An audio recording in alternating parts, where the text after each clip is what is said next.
کریں گے news head lines.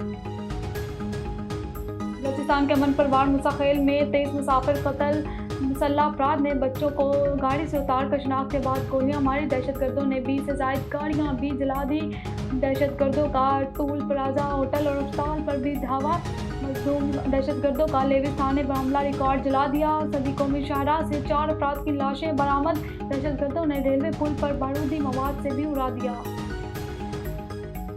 Balochistan میں دہشت گردوں کی وار، سیکورٹی حکام کا مؤثر جواب، اب تک 12 دہشت گرد ہلاک کیے جا چکے، دہشت گردوں کے خاتمے تک آپریشن جاری رہے گا۔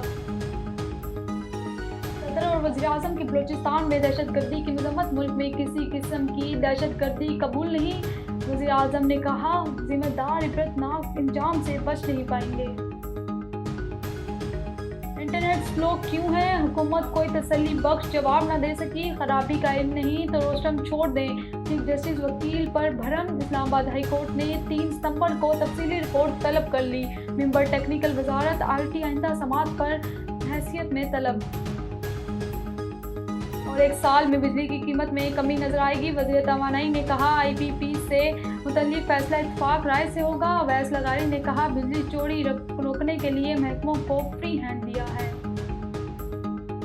نیوز اسٹوڈیو سے فی الوقت اتنا ہی، مزید خبروں اور اپڈیٹس کے لیے دیکھتے رہیے A1 T V. A1 T V, سب پہ نظر، اندر کی خبر۔